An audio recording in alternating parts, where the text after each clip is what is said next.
For someone like me, a flood of beer sounds like a great night out. However, what we're talking about today is actually a massive, bizarre accident that occurred, which I'm fairly sure nothing like it has ever happened since. Today we are going to talk about that one time that London got flooded with beer.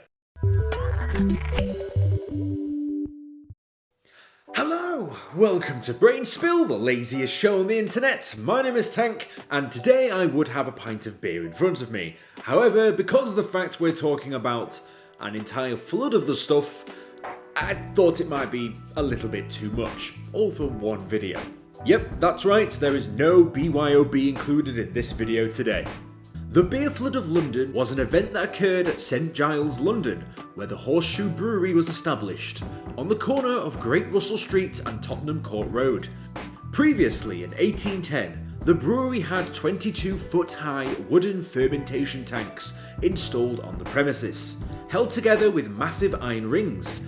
These huge vats held an equivalent of over 3,500 barrels of brown porter ale. That's a lot of beer. And just for reference, that is what one of those vats looked like. And for it to have 3,500 barrels of beer in it, that equals, in total, about over 1 million pints of beer. Oh boy. In the words of Bryan Adams, I thought I'd died and gone to heaven.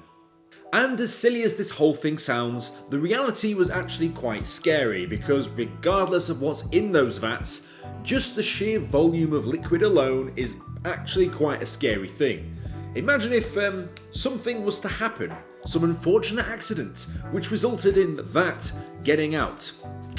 I'd hate to think. I mean, just think there could be some, I don't know, just something off the top of my head, some catastrophic accident in which one of these fermentation tanks was to explode and beer was to go absolutely everywhere. Well, that is exactly what happened. On the day in question, being the 17th of October 1814, one of the large iron rings snapped, compromising the tank, and after just an hour, the whole tank ruptured. This was basically only going to hold for so long. This released hot fermenting ale out of the tank, and with any volume of liquid being released from an exploding tank, the force of which smashed through the back wall of the brewery and forced several other beer vats to also then explode as a result of the first one.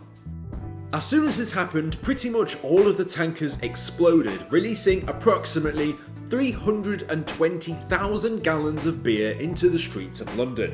You do have to remember that London was a very different place back in the 1800s to where we have now, as London today is a densely populated and cramped city, whilst back in the 1800s, London was a densely populated and cramped city, just more so than it is today. The area where this brewery was just so happened to be an incredibly cramped area, being one of the slums of London, with housing tenants living very close to each other. The flood reached George Street and New Street within minutes, swamping them with a tide of alcohol, which had devastating effects in which locals were hit by the sheer capacity of beer, damaging structures, causing some to collapse, and including a 15-foot high wave of beer inundating the basements of the houses, which resulted in their collapse, killing the residents inside. The flood broke through the walls of the Tavistock pub, trapping one of the barmaids inside within the rubble of the building. Overall, 8 people were confirmed to have been killed as a result of this accident, with many other people having to be rescued from the aftermath.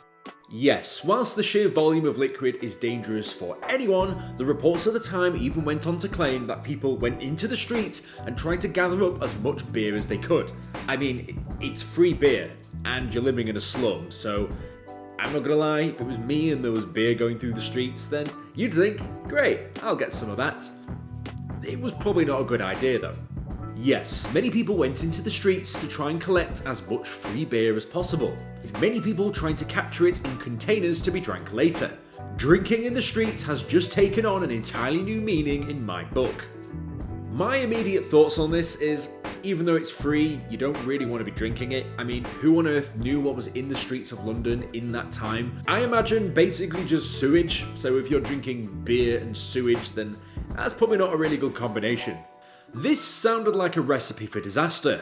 So much so in fact that after the 8 people who initially died as a result of the flooding itself, a 9th person would die days later as a result of alcohol poisoning. Now, it's difficult to say whether there's a correlation between the person that died of alcohol poisoning and the beer flood, but because of the fact that 320,000 gallons of beer went into the streets of London just a few days prior, I think that coincidence is more than a coincidence. The damage was described as follows in the Times newspaper the following day, explaining how the events unfolded. The bursting of the brewhouse walls and the fall of heavy timber materially contributed to aggravate the mischief by forcing the roofs and walls of the adjoining houses. The same article goes on to claim that the coroner's inquest returned a verdict that 8 had lost their lives casually, accidentally, and by misfortune. Look, whichever way you coat it, the brewery was in serious trouble. Not only had they lost thousands and thousands of gallons worth of beer into the streets, but people had died as a result of this. They were pretty close to bankruptcy. As a side effect of all of this, even after all the beer was cleaned up, reports even went on to say that the stench of beer and alcohol was through the streets around this brewery for months after the event occurred. That just goes to show how much beer there was in the streets at the time. I mean, 320,000 gallons. I mean, that figure is the only thing I'm going to take away from this video. 320,000 gallons of beer. I don't know if I could drink that much in a lifetime. And you know what? If I was one of the locals and I saw this happen, I would probably take a few weeks off drinking. I think that's enough for one community, or let alone an entire city. As a result of this great flooding of beer, the brewing industry took a long hard look at this and decided, you know what, maybe large wooden vats are not the safest way to go, and in order to house large volumes of beer, that they would eventually decide to replace these with lined concrete vats. So, for those of you that clicked on this video and thought, hell yeah, free beer, no, the after result was probably a little bit more disastrous than we first probably realised, so I think in the future I'd rather just go to the pub and get a single pint, thank you.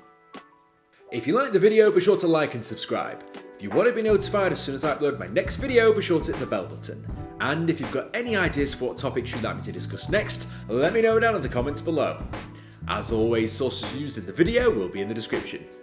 So, just a little bit of a bonus fact at the end of the video for those of you that stuck around, just to tie up the whole story. The brewery was sued as a result of what happened. However, the judge found that they were innocent, claiming that this was an act of God. Now, I ain't no expert, but I think if the same thing happened today, that probably wouldn't be the outcome. I don't think the big man upstairs wants to take responsibility for something like this happening again. I'll see you guys in the next video. Fantastic.